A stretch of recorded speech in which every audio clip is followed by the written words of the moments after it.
그리고 이제 9절부터 27절까지 새 예루살렘 성의 아름다운 전경이 펼쳐지고요. 영광의 입성자들의 모습이 묘사가 됩니다. 자, 21장 9절 한번 읽어보겠습니다. 시작. 네. 일곱 재앙을 담은 일곱 천사. 우리 여기 위에다 적어두세요. 계시록 17장 1절에 등장했던 천사입니다. 이 천사가 처음에는 일곱 대접을 담아서 이 세상을 끝장내는 그런 일을 했었어요. 근데 그 천사가 이제 요한에게는 와서 말하죠. 그러니까 무시무시한 천사잖아요. 그 무서운 천사가 요한에게는 얼마나 또 이런 사랑의 얼굴로 왔을까요? 그리고 말하죠. 이리로 와라. 그래서 일곱 재앙을 담은 천사가 17장 1절에서는 대접을 담은 천사였어요. 그 천사가 이리로 와라. 내가 신부 곧 누구를 보이리라? 어린 양의 아내. 어린 양의 아내가 신부죠, 신부. 신부가 바로 우리들입니다. 그래서 그리스도에게만 충성해서 신실하게 믿음을 지킨 하나님의 백성들. 그들을 바로 어린 양의 아내라고 부르죠. 자, 그래서 하나님이 신약 시대에 와서는 구약에도 마찬가지였지만 하나님과 우리와의 관계가 어떤 관계인가요? 신랑 신부예요. 아버지와 자녀의 관계이기도 하죠. 그런데 성경에서 더 많이 등장하는 것은 부부관계입니다. 부부관계. 서로 노력을 해줘야 되는 부부관계. 그래서 우리가 지난 시간에 그 생명의 성령의 법과 죄와 사망의 법, 로마서 8장 2절입니다. 우리가 너무 사랑하는 말씀이죠. 이 말씀에 대해 너무 잘못 배워왔기 때문에 오늘 신부에 대한 관점, 서로가 서로를 노력해야 되는 관점, 8장 2절. 네, 그러므로 시작. 그러므로 이제 그리스도 예수 안에 있는 자에게는 결코 정죄함이 없나니 이는 그리스도 예수 안에 있는 생명의 성령의 법이 죄와 사망의 법에서 너를 해방하였습니다. 네, 굉장히 많이 들어봤던 말씀이죠. 자, 여기에서 죄와 사망의 법이 뭘까요? 율법, 그쵸? 율법이죠. 그러면 그 생명의 성령의 법이 뭘까요? 여기서 법이라고 말하는 건 둘 다 율법을 말하는 거예요. 사실. 그러니까 생명의 성령의 법도 율법이고 죄와 사망의 법도 율법이에요. 율법을 우리에게 주신 이유가 있습니다. 하나님은 왜 우리에게 율법 주셨나요? 우리 지켜 행하게 하려고. 지켜 행하면 우리가 하나님과 우리의 관계가 거룩한 관계로 연결되는 거예요. 성경의 주제는 거룩입니다. 거룩. 율법을 우리에게 주시는 이유는 하나님과 함께 거룩하라는 거예요. 하나님처럼 거룩하라. 성경 전체의 주제, 목표는 레위기 19장 2절이에요. 내가 거룩하니 너희도 거룩하라. 율법을 우리에게 주시는 이유는 생명의 법으로 주신 거예요. 생명의 법. 그런데 이 율법이 613가지나 됩니다. 이 율법을 우리가 지켜낼 수 있을까요? 어렵죠. 그럼 지킬 수 있나요, 없나요? 가능성이. 그러면 하나님이 지킬 수 없는 법을 주셔서 이거 안 지킨다고 때려버리면 그 하나님은 어떻게 해석해야 되나요? 하나님은 우리에게 불편하게 하고 학대하기 위해서 지킬 수도 없는 법을 주시고 못 지켰다고 혼내기 위해서 율법 주셨을까요? 절대 아니잖아요. 우리 하나님 그런 하나님 아니잖아요. 공평하신 하나님이잖아요. 그런데 왜 우리가 율법을 지킬 수 없는 법으로 여기게 됐을까요? 그게 바울이 해석해 주는 게 3절입니다. 3절. 3절과 4절인데 3절에 보면 율법이 육신으로 말미암아 연약하여 할 수 없는 그것을 하나님은 하신다. 율법이 육신으로 말미암아 연약하여 할 수 없는 거래요. 무엇 때문에 할 수 없대요? 육신으로 인해서 할 수 없대요. 육신 때문에. 그래서 4절에 보니까 육신을 따르지 않고 그 영을 따라 행하게 하는 우리에게는 어떻게 되네요? 율법의 요구가 이루어지게 하신다. 그러면 하나님은 우리에게 이 율법을 주실 때 육신대로 하면 못 지킬 법을 주신 건 맞아요. 지킬 수 있는 길도 주신 거죠. 영으로 행할 때, 영으로 행할 때. 자, 그 말씀이 8장 2절에 해석이 되는 겁니다. 우리가 육신으로 살면 절대 이 율법의 말씀을 지킬 수가 없어요. 613가지를 정말 매번 몸을 치면서 복종시켜야 되는 거예요. 그런데 우리가 만약에 육신으로 안 살고 성령으로 살면 어떻게 될까요? 그냥 자연스럽게 지켜주는 거. 너무 사랑하는 사람이 하기 싫다는 것은 안 해주고 사랑하는 사람이 좋아하는 것을 해주는 거. 그 율법을 지키는 하나님과 백성 간의 관계거든요. 그래서 하나님 율법을 주실 때 가장 강조하며 주시는 말씀이 너희는 마음과 뜻과 힘과 누가복음까지 가서는 목숨까지 다하여 하나님을 사랑하라. 그러니까 하나님과 우리와의 부부 관계가 사랑의 관계가 되며 율법은 자연스럽게 지켜집니다. 이거를 할 수 있게끔 도와주는 존재가 누구죠? 성령이에요. 그래서 생명의 성령의 법은 성령께서 율법을 지키도록 역사해주는 법인 거예요. 도와주는 법인 거예요. 도와주는. 우리 안에 성령이 내주하셔가지고 율법이 이루어지게 하는 거죠. 그게 4절에 율법의 요구가 이루어지는 겁니다. 그래서 예수님께서 오셔서 그 율법이 무효화되고 율법이 사라지는 건 결코 아니에요. 오히려 우리의 행동이 율법을 지키는 행동으로 가는 거예요. 그러면 구원받는 자의 이 뭐라고 할까요? 이 기준이 너무 명확해지잖아요. 또 율법이에요, 또 율법. 그럼 율법을 지켜야 구원받습니까? 이렇게 돼버리는 것이 그래서 어려워지는 건데 그게 아니라 다시 말해서 구원받은 자가 율법을 지킬 수가 있게 됩니다.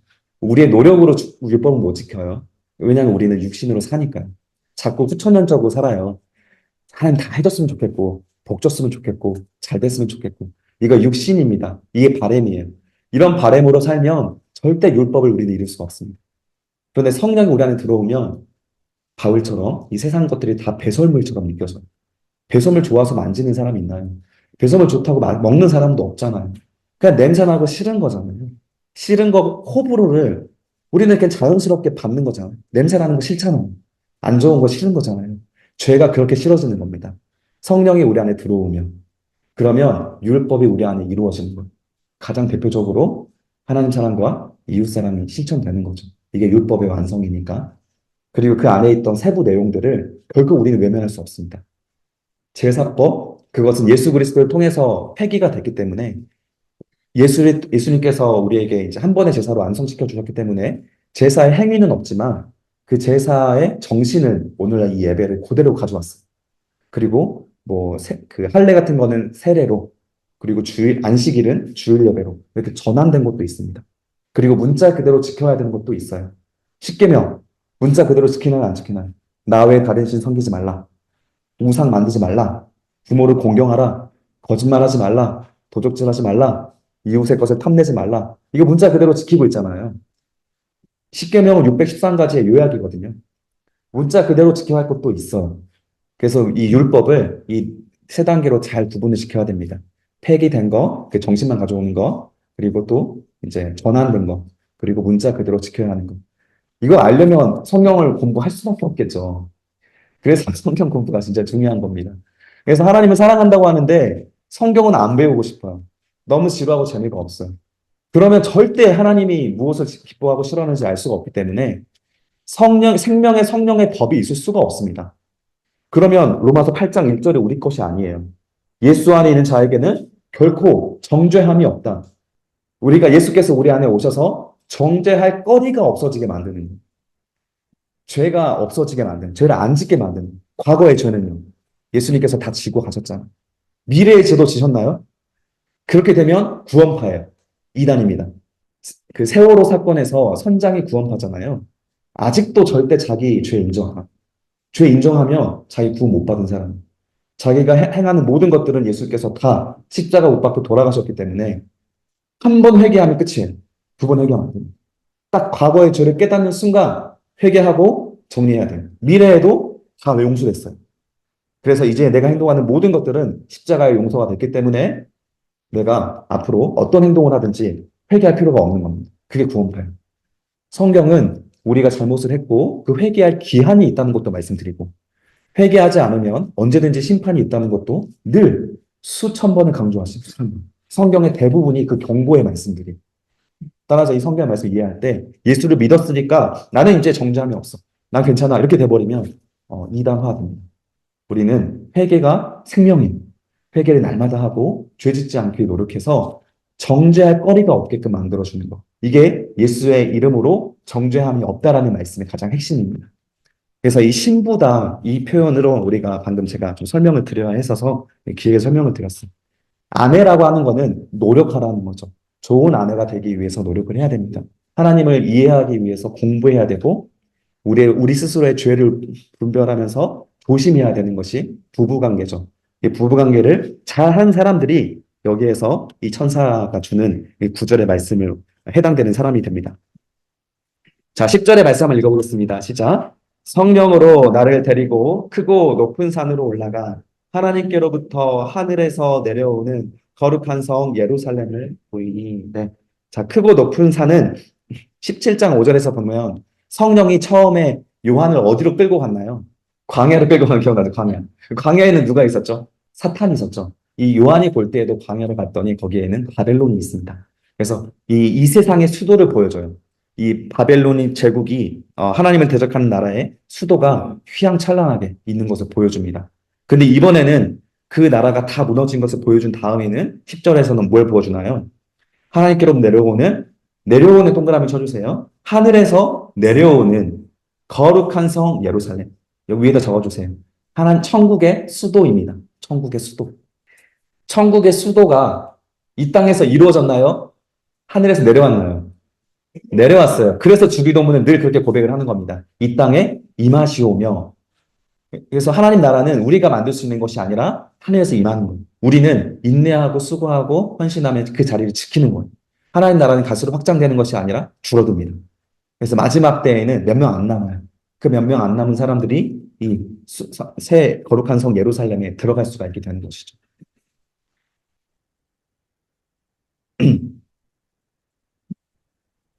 자, 그리고 21장 11절에서 14절. 새 예루살렘의 12문과 12기초석의 이미지가 그려지는데 밑에 나와 있는 그림이 이렇게 육면체로 이렇게 성 예루살렘을 성경에서 그려놔서 있는 그대로 그려놓은 겁니다.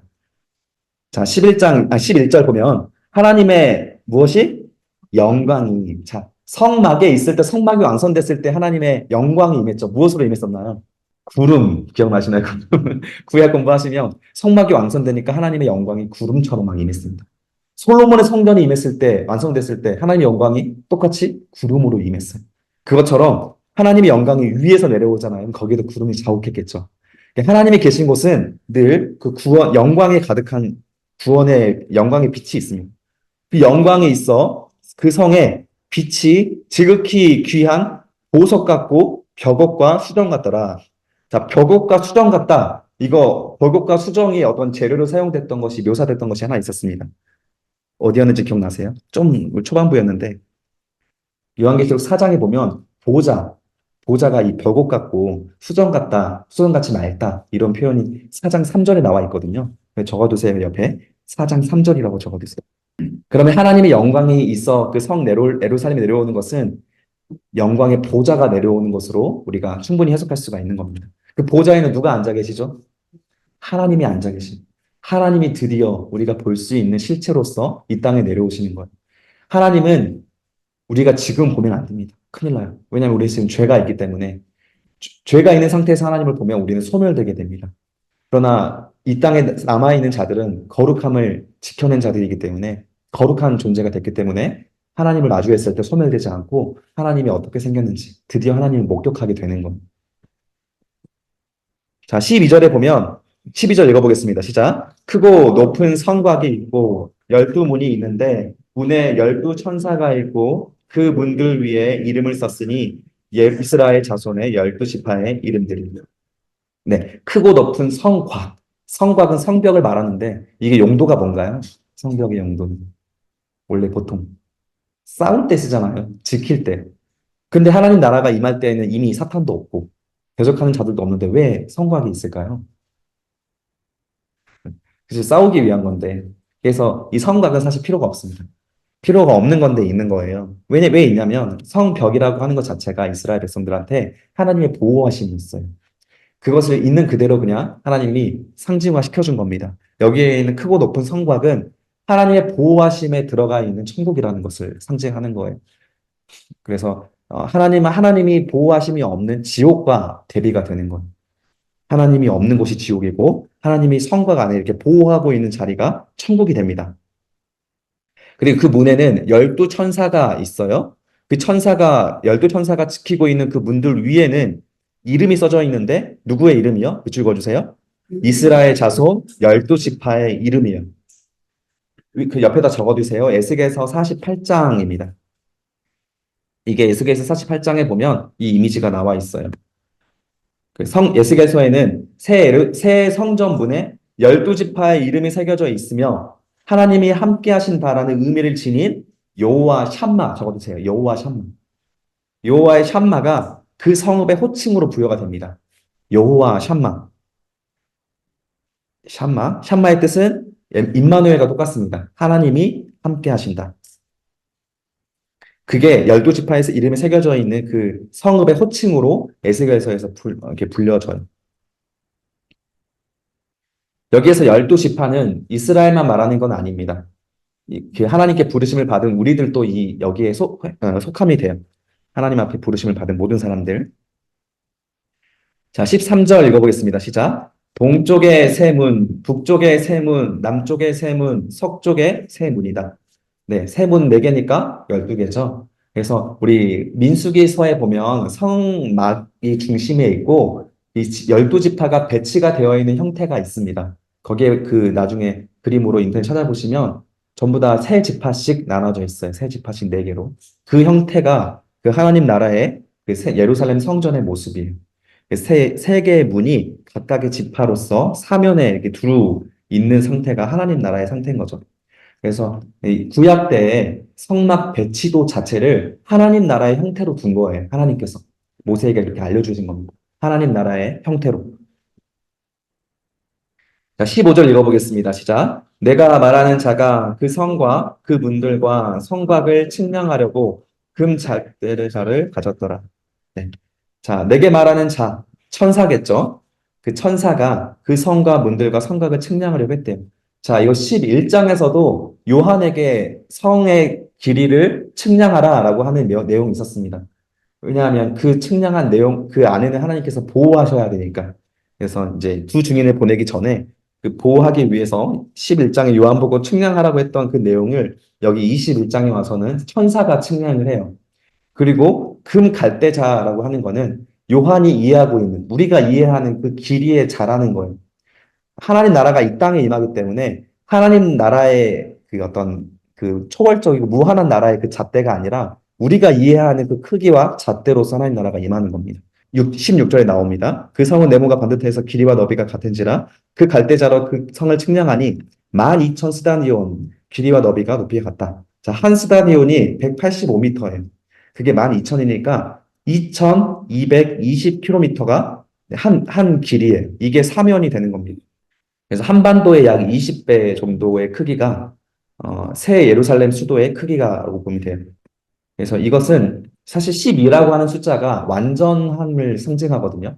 그래서 이 완전하게 크고 완전한 상태를 거대함을 의미하는 것이 이 12,000 스타디온이라는 뜻입니다. 자, 그리고 이 길이와 너비가 동일한 이 형태는 그 성소와 지성소에서 그 지성소의 크기를 볼 때 이렇게 10 곱하기 10 규빗의 성전 안에 지성소가 있거든요. 네, 그래서 이 요한이 정사각이 전부 다 같은 크기라는 것을 봤을 때, 아, 이 하나님 나라의 수도가 지성소와 이미지가 비슷하구나. 이거를 곧바로 깨달았을 거예요. 그래서 그 하나님의 지성소 안에는 언약궤가 있고 하나님과 만나는 자리였잖아요. 아, 그 이미지 자체가 천국의 하나님의 보좌를 상징했던 거구나. 천국의 이미지였구나를 요한이 곧바로 깨달을 수 있었을 겁니다. 자, 17절 보면 그 성곽의 측량함에 144 규빗이니 사람의 측량, 곧 천사의 측량이래요. 사람이 우리가 이해하는 그 크기라는 겁니다. 144 규빗은 65m예요. 65m의 성곽. 이거 높은 성곽이죠. 그리고 18절. 자, 예루살렘 성의 건축 재료가 나옵니다. 18절 읽어보겠습니다. 시작. 그 성곽은 벽옥으로 쌓였고 그 성은 정금인데 맑은 유리가. 자, 벽옥 아까 말씀드린 것처럼 보좌의 재료죠. 그 보좌의 재료가 성벽의 이미지라는 거예요. 성곽이 벽옥으로 되어 있습니다. 그래서 하나님의 임재를 상징하는 것이고요. 맑은 유리와 정금, 이것도 지성소와 성소가 금으로 되어 있었잖아요. 그래서 솔로몬의 성전과 비슷한 모습처럼 요한이 봤을 거예요. 그리고 맑은 유리라고 하는 표현 자체가 그 우리가 예수를 만나게 될 우리 신부들의 그 순결과 아름다움을 상징하게 됩니다. 이 맑은 유리 같다. 그래서 순결한 자들, 그 거룩함을 지켜낸 자들이 이 성에 들어가기 합당하다. 이렇게도 볼 수 있는 거죠. 자, 19절에서 20절까지는 그 이 성의 각 문에 박혀 있는 열두 지파의 이름이 있고 그 지파의 기초석이 어떤 보석으로 되어 있습니다. 그 보석이 뭐냐면 첫 번째가 벽옥이고 두 번째가 남보석이고 셋째가 옥수, 넷째가 녹보석, 다섯째가 홍만옥, 여섯째가 홍보석, 그리고 황옥, 농옥, 담화옥, 그리고 비치옥, 청옥, 자수정이래. 자, 이 보석들이 제사장이 가지고 있던 제사장의 옷에 12보석이 박혀져 있거든요. 그 순서가 좀 다르긴 하지만 그 보석들입니다.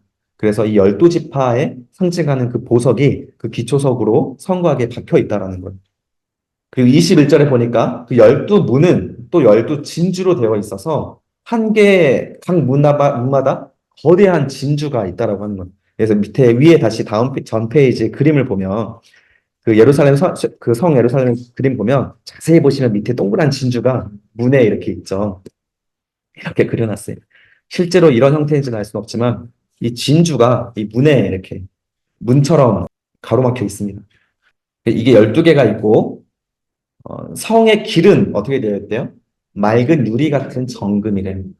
이것도 똑같은 의미겠죠? 순결한 성도들이 걸어갈 그 길을 상징하는 겁니다. 맑은 유리 같은 거. 하나님 천국의 이미지가 그려지시나요? 정금의 이런 각종 보석으로 되어 있고 길은 맑은 투명한 그런 유리길이고 이런 길이 바로 천국의 이미지입니다. 자, 23절에 보면 그 성은 해나 달의 비침이 쓸 데가 없으니 하나님의 영광 동그라미 쳐주세요. 하나님의 영광이 비치고 그리고 그 어린 양이 등불 동그라미 되어주시고 동그라미 쳐주시고 그래서 시편 119편 105절 읽어볼까요? 시작. 주의 말씀은 내 발의 등이요 내 길의 빛이다. 자, 이게 바로 어린 양은 바로 예수님이잖아요. 예수님이 우리의 등불이 되어주시는 거 우리가 살아갈 때 그래서 우리가 살아가는 동안 잘 살아갈 수 있는 길로서 걸어갈 수 있게 등불로 비춰주시는 것. 이게 천국의 이미지와 또 동일하다는 거예요. 하나님의 해와 달이 비침이 쓸 데가 없대요. 그래도 하나님의 영광이 있으니까 계속 비춰지게 되죠. 여기에다 적어두세요. 이사야 60장 19절에서 20절. 이사야 60장 19절에서 20절. 여기에서 반영된 말씀입니다. 자, 그리고 24절에 가서 만국이 그 빛 가운데로 다니고 밑줄 그어주시고 그 위에다 적어주세요. 이사야 60장 1절에서 11절. 자, 1절에서 11, 60장 1절에서 11절. 땅의 왕들이 자기 영광을 가지고 그리로 들어가리라. 그래서 만국의 빛 가운데 있고 수많은 만국들이 자기 영광 동그라미 쳐주세요. 자기 영광을 가지고 그리로 들어가리라. 우리는 전부 다 각각 자기 영광이 있어야 돼요. 자기 영광. 그러니까 하나님의 영광이라고는 익숙한데 나의 영광은 좀 익숙하지 않잖아요. 여기는 바울이 말했던 나의 복음이랑 똑같습니다. 바울이 너희가 나의 복음을 배우라 이런 말을 하거든요. 각자의 하나님과 만났던 그 성도로의 신앙생활의 결과가 자기 영광입니다. 신앙생활을 우리는 각자 지금 역사를 써 내려가고 있는 중입니다.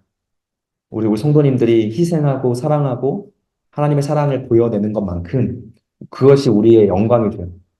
하나님 나라에 들어갈 때 이 영광을 가지고 들어갑니다. 그래서 이웃에게 많이 섬기고 베풀었던 사람들일수록 그 영광이 크겠죠. 그래서 우리 여기 요한계시록의 이 비밀을 알고 있는 분들이니까 우리 지금부터라도 영광을 많이 쌓아서 하나님 나라에 가실 때 부끄럽지 않게 누구는 막 거대한 풍선에 그런 영광을 가지고 들어가는데 나는 요만한 뭐 반지 같은 영광 가지고 들어가나 부끄럽겠어요. 그런 것처럼 우리가 자기 영광을 가지고 들어가는 영광에 하나님 나라 갔을 때. 자, 25절에 보면 낫의 성문들은 도무지 닫지 않는다. 거기에는 밤이 없다. 여기도 이사야 60장 11절에 반영된 말씀이고요. 자, 밤이 없다라는 말씀은 앞에도 말씀드렸던 것처럼 잠을 자지 않아도 피곤하지 않습니다. 지금 우리 조금만 해도 피곤하죠.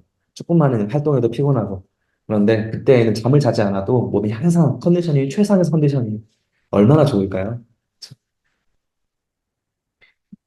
26절에 보면 사람들이 만국의 영광과 존귀를 가지고 그리로 들어가겠다.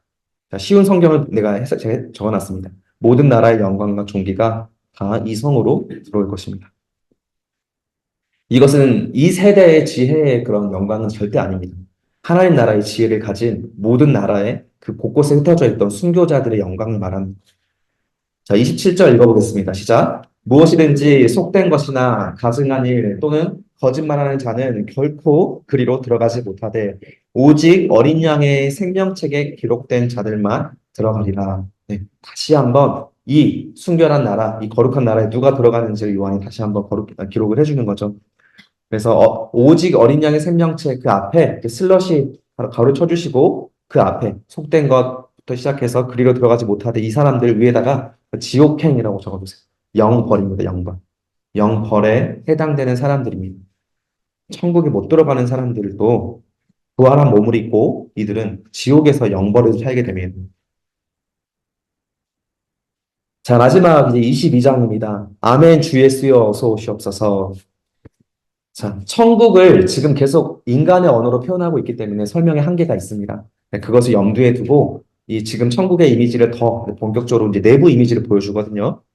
그 천국이 임했을 때 어떤 현상이 나타나는지도 보여주고 한번 1절을 보겠습니다. 1절 읽어보겠습니다. 시작. 또 그가 수정같이 맑은 생명수의 강을 내게 보이리니 하나님과 및 어린 양의 보좌로부터 네, 수정같이 맑은 생명수의 강 동그라미 한번 쳐주세요. 생명수의 강. 그리고 위에다 적어두세요. 창세기 2장. 그리고 에스겔 47장. 창세기 2장과 에스겔 47장. 집에 가서 한번 읽어보시고요. 이때에도 에덴 동산에서도 어떤 물이 이렇게 흘러나왔어요. 그 물이 흘러나와서 사면을 풍족하게, 풍성하게 적셨습니다. 에스겔서에서는 사막과 같은 곳에 하나님의 보좌가 임하니까, 성전이 임하니까 성전에서 생명수의 강물이 흘러나옵니다. 그랬더니 그 사막이 다시 나무가 피고 풀이 나고 열매가 맺혀지고 동식물들이 모여서 물을 마시는 그런 풍성한 곳으로 에덴 동산으로 회복이 되는 거예요. 하나님 나라가 이 땅에 내려오면 이 땅은 이미 7대접이 지나고 나서 황폐해져 있습니다. 다 사막화가 되어 있어요. 그런데 하나님의 성전이 이 땅에 임하면서 이 땅으로부터 흘러나오는 물이 이 사막화되어 있던 이 나라를 회복시켜서 이 지구를 회복시켜서 다시 에덴 동산으로 만들어주는 거예요. 그 이미지가 옆에 그림이 있습니다. 물이 흘러나와서 이렇게 밖에 나가보면 어디나 이렇게 수풀과 열매가 가득한 에덴 동산이 천국에서 이렇게 펼쳐지게 되는 거예요. 2절 한번 읽어보겠습니다. 시작. 길 가운데로 흐르더라. 강 좌우에 생명나무가 있어 12가지 열매를 맺되 갈마다 그 열매를 맺고 그 나무 잎사귀들은 만국을 치료하기 위하여 있더라. 네, 생명나무가 있대요. 생명나무 언제 존재했던 거죠? 창세기 3장에서 그 아담과 하와 이야기 나올 때 선악과가 나올 때 나옵니다. 2번 나오거든요. 선악과를 만들 때 나오고 그리고 선악과 먹고 나서 이 생명나무를 아담과 하와가 먹을까봐 불칼로 지킨다고 할 때 그 생명나무가 나옵니다. 그래서 우리가 죄를 범하고 나서는 이 생명나무가 먹을 수가 없는 나무가 됐어요. 이거 먹으면 영생해 버리거든요. 그런데 그래서 이제 그 전에는 먹을 필요가 없었죠. 죽을 일이 없었으니까. 그래서 이제 먹을 수가 없는 나무였는데 우리가 천국에 가면 이 생명나무를 먹을 수 있게 됩니다. 그 영생하게 되는 거죠.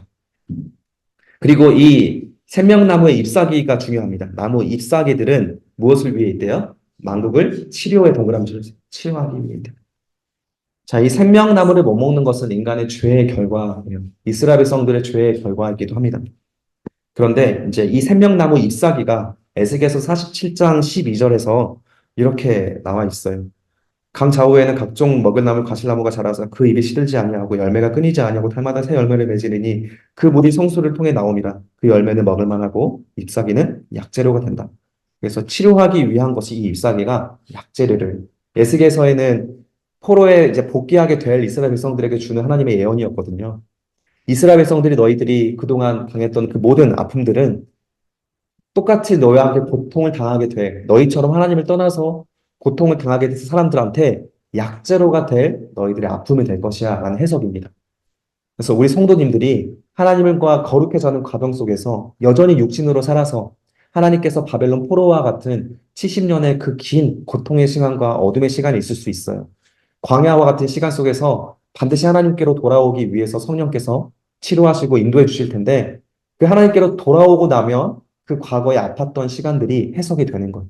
이게 나에게 잎사귀구나. 그리고 이 잎사귀를 나와 같이 고통을 받게 될 자녀들이나 이웃들이 보이는 거예요. 그 자기의 간증을 가지고 이야기를 가지고 그 사람한테 찾아가서 그 이야기를 통해서 이 약재료로 삼게 해주는 것이죠. 나도 이런 고통을 당했는데 나는 하나님에게 돌아와서 이렇게 회복되었다. 그렇게 같은 말을 해줄 수가 있는 것이죠. 그래서 같은 아픔에 있는 사람들이 또 위로를 해줄 수 있다라는 표현입니다. 자, 3절 읽어보겠습니다. 시작. 다시 저주가 없으며 하나님과 그 어린 양의 보좌가 그 가운데에 있으리니 그 종들이 그를 섬기며. 자, 저주가 없대요. 그건 죄가 없기 때문에 저주가 없는 거죠. 이게 아까 우리 8장, 로마서 8장에 읽었던 말씀과 똑같습니다. 누구든지 예수 그리스도 안에 있으면 결코 정죄함이 없다라는 말씀이에요. 그 말씀은 예수님을 믿었기 때문에 이제 모든 것들이 죄가 용서가 됐다. 이렇게 해서 끝났다가 아니라 결론 표현이 아니라 죄를 짓지 않기 때문에 저주가 없다. 이런 표현입니다. 정죄함도 없다. 그리고 그의 종들이 그를 섬길 것이다. 여기서 그는 이제 하나님과 어린 양을 그가 단수로 나왔거든요. 그래서 그의 종들이라고 하면 하나님과 어린 양, 이제 성령님을 말하는 거죠. 그 삼위일체 하나님을 말하는 거고, 하나님의 종들이 하나님을 섬기는 것. 그게 바로 하나님 나라의 이미지입니다. 항상 예배하고 하나님을 섬기는 거예요. 모든 나라들이. 자, 4절 읽어볼까요? 시작. 그의 얼굴을 볼 터이요. 그의 이름도 그들의 이마에 있습니다. 네. 자, 그의 얼굴을 볼 것이다. 이게 고린도전서 13장에서 바울이 했던 말씀이에요. 고린도전서 13장 12절로 한번 읽어볼까요?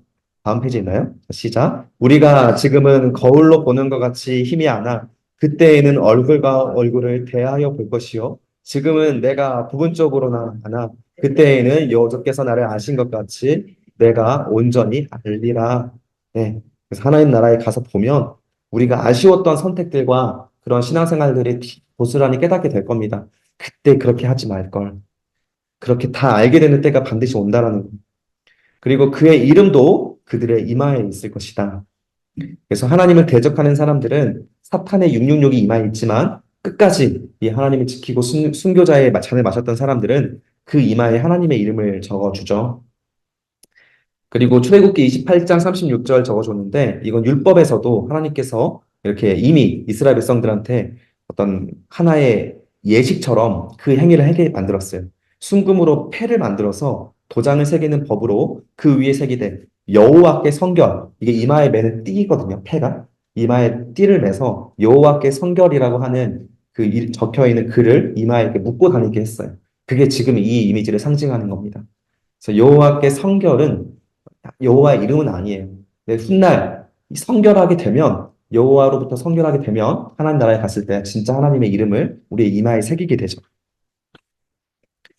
자, 6절 읽어보겠습니다. 시작. 또 그가 내게 말하기를 이 말은 신실하고 참된지라 주 곧 선지자의 영이 하나님이 그의 종들에게 반드시 속히 되어줄 일을 보이시려고 그의 천사를 보내셨다. 네. 또 내게 말하기를 그 이 말은 신실하고 참되다. 그가 요한에게 말하는 거죠. 그가 요한에게 말하되 천사가 요한에게 말하되 이 말은 신실하고 참된지다. 그래서 하나님 천지자들의 영이라고 하면 지금 신구약 시대에 그동안 존재했던 하나님의 음성을 전하고 가르치고자 했던 모든 교사들과 사도들과 선지자들과 그 모든 하나님의 사람들의 이야기를 말하는 겁니다. 그 말들이 신실하고 참되다. 반드시 이루어졌다라는 표현입니다. 그리고 그 종들에게 반드시 속히 되어질 일들을 보이시려고 그의 천사를 보내셨다.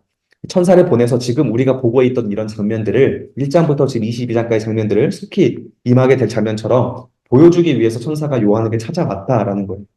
7절에 보면 보라 내가 속히 오리니 이 두루마기의 예언 요한계시록이죠. 요한계시록의 말씀을 누구에게 어떤 사람에게 복이 있다? 지키는 자에게 또 강조 표시를 해주세요.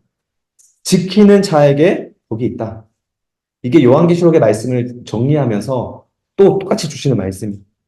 자, 8절. 이것을 보고 들은 자는 나 요한이다. 서명을 하죠. 그래서 이 모든 말씀이 황홀경이나 또 어떤 꿈에 의한 것이 아니라 실제로 내가 가서 보고 직접 목격하고 귀로 들은 분명한 하나님의 말씀이라는 것을 사도 요한이 서명을 하는 겁니다. 내가 듣고 볼 때 이 일을 내게 보이던 천사의 발 앞에 경배하려고 엎드렸더니 중요한 말을 합니다. 9절에 그가 읽어보겠습니다. 시작. 그가 내게 말하기를 나는 너와 내 형제 선지자들과 또 이 두루마기의 말을 지키는 자들과 함께 된 종이니 그리하지 말고 함께. 천사는 인간보다 격이 높습니다. 그래서 사도들이 천사를 만나면 항상 무릎을 꿇고 경배했어요. 여호수아가 천사장 미카엘을 만날 때에도 무릎을 꿇고 미카엘을 맞이하죠. 격이 높은 존재이기 때문에 공적으로 인간의 천사 앞에 엎드리게 됩니다.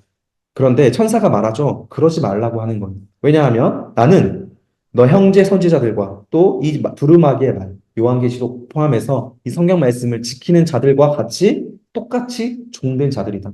그래서 우리가 하나님 말씀을 지키고 살아가면 우리는 사실 격이 높아집니다. 천사의 격이 돼요. 이미 그 하나님 나라를 살아가며 믿는 자들이기 때문에 그 세상과 우리는 처음 시간에 말씀드렸던 것처럼 육적으로는 우리가 그들의 다스림을 받을지 모르나 우리의 영은 이미 그들과 차원이 다른 격에 올라가 있는 거예요. 그래서 하나님이 우리를 휴거시킬 수가 있는 겁니다. 이 땅에 있는 영들은 세속의 영을 가지고 살아가는 자들과 우리 그리스도인과의 영적인 격은 하늘과 땅 차이예요. 그래서 우리가 부활의 몸을 입게 되면 천사와 같은 격이 되기도 하고 이 땅에서 지금 살아있던 요한에게도 이미 천사가 그렇게 말을 해주잖아요. 하나님 말씀을 지키고 순종하는 자는 이미 나와 같은 존재다 이렇게 말을 해주는 거예요. 자, 10절 말씀 읽어보겠습니다. 시작. 또 내게 말하되 이 두루마기의 예언의 말씀을 임봉하지 말라. 때가 가까우니라. 네. 임봉하지 말라. 중요한 표현이죠. 감춰두지 말고 어렵다고 그냥 버리지 말고 외면하지 말고 항상 이 말씀을 가르치라라는 거예요. 가르치라.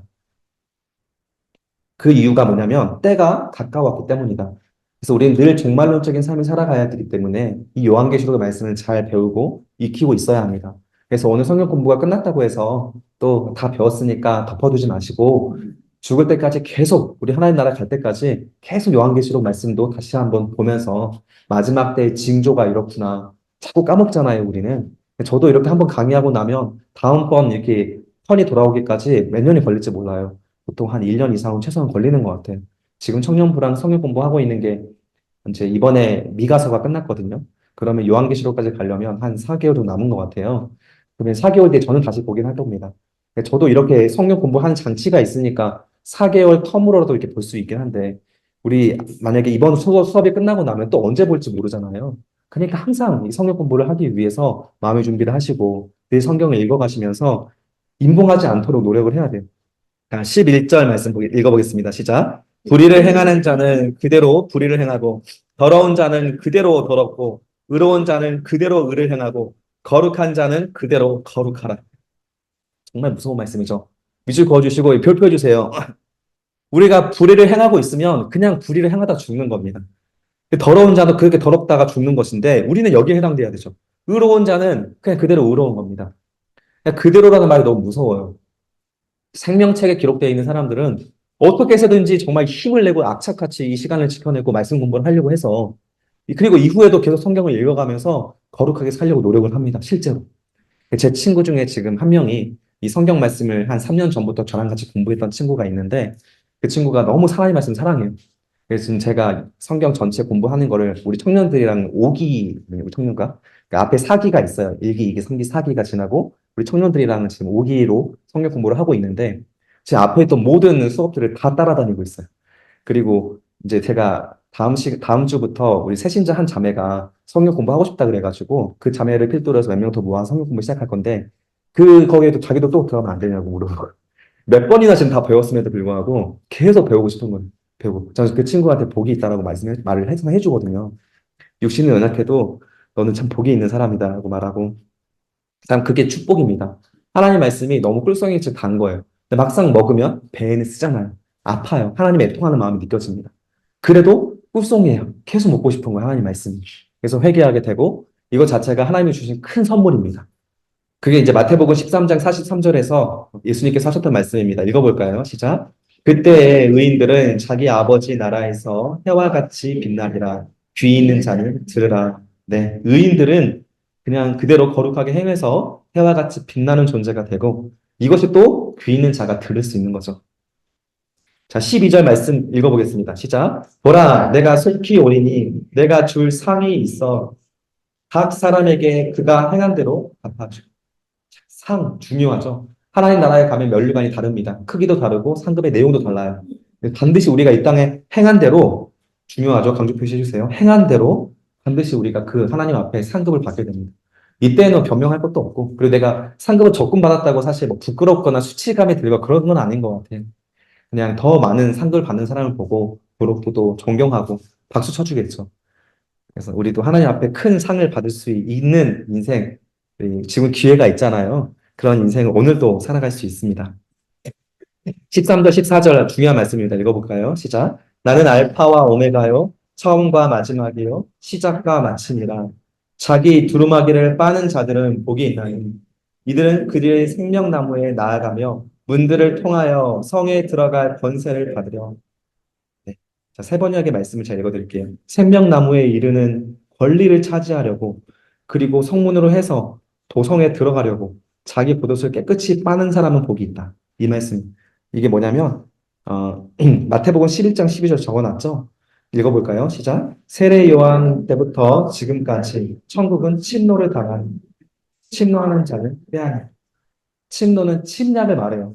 누구든지 열려있는 하나님 나라를 지금은 들어가서 얻고자만 하면 다 이루는 거예요. 그게 이 세번역에 나와 있는 14절 말씀이에요. 생명나무에 이르는 권리, 이거를 차지하고 싶어서 더 하나님 말씀 앞에 나아가고 예배 자리에 나아가는 사람들은 그런 사람이 될 수 있다는 거예요. 지금은 누구나 가져갈 수 있도록 보물창고가 열려 있습니다.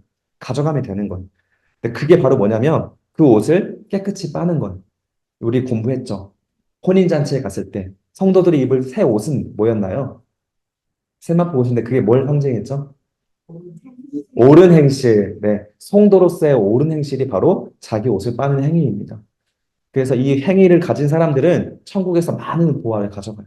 그래서 항상 옳은 행위가 뭔지를 생각하시고 우리 다 알아요. 성령께서 양심을 심어 주셨기 때문에 그 옳은 행실을 하기 위해 노력을 해야 됩니다.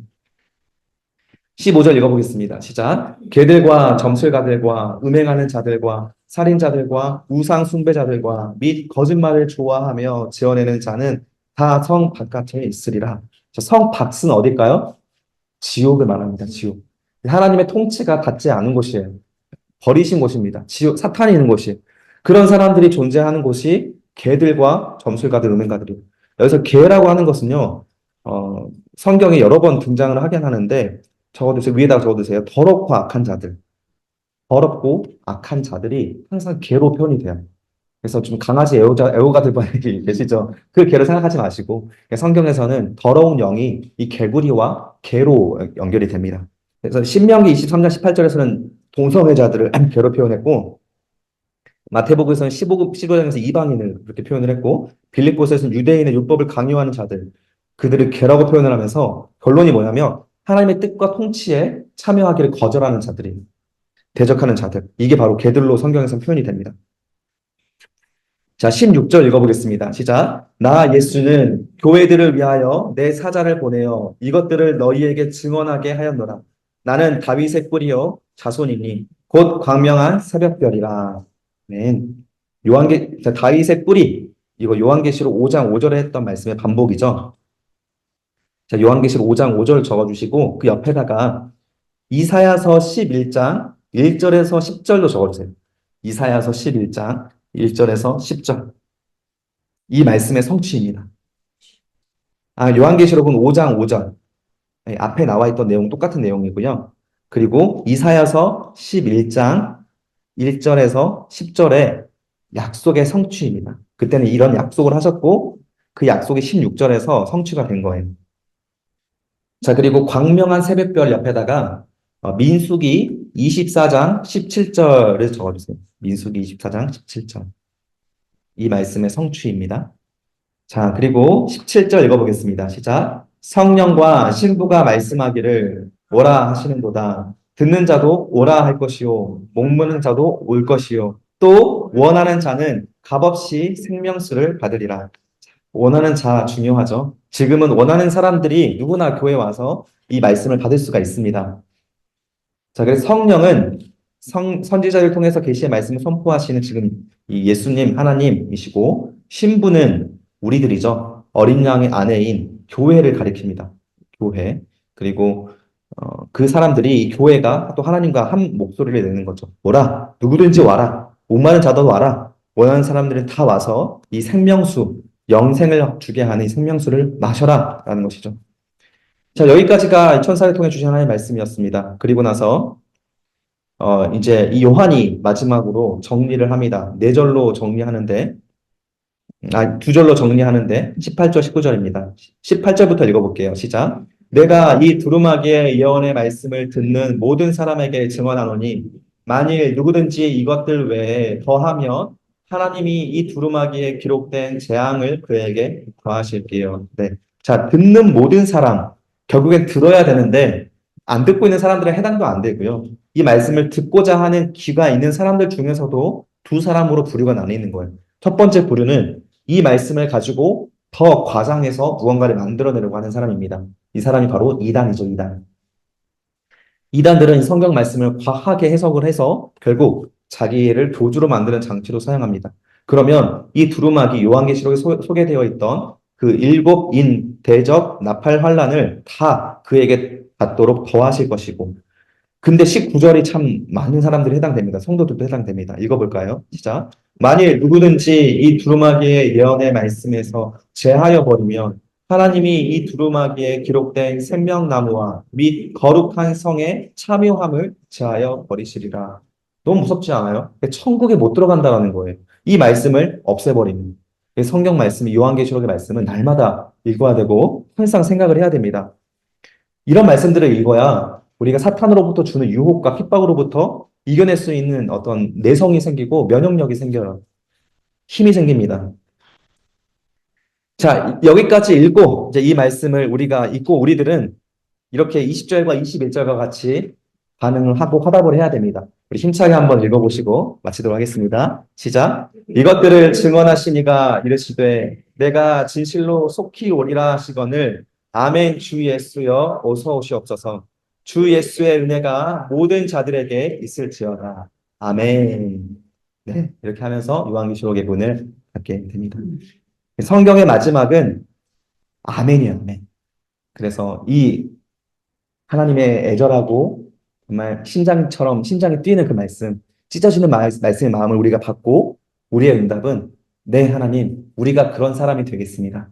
우리 준비하겠습니다. 어서 오시옵소서. 이런 말로 화답을 하게 된다는 거예요. 주 예수의 은혜가 모든 자들에게 우리뿐만 아니라 나가 은혜를 받았으니 이 생명수의 말씀을 이웃에게도 흘려보내는 자로서 반응을 하는 모든 자들에게 있을지어다에 또 우리가 마지막으로 아멘 하고 마치게 되는 것이죠. 자, 그래서 우리도 이런 늘 여기 말씀에 공감들고 이 말씀처럼 준비되는 사람이 되어야 합니다. 그리고 요한계시록 1장 3절 말씀처럼 듣는 자와 그 가운데 기록한 것 지키는 자, 이를 지키는 자가 돼서 꼭 이 요한계시록 말씀들을 우리가 잘 소화하고 또 하나님 때를 준비할 수 있는 사람 되시길 바랍니다. 네, 아멘.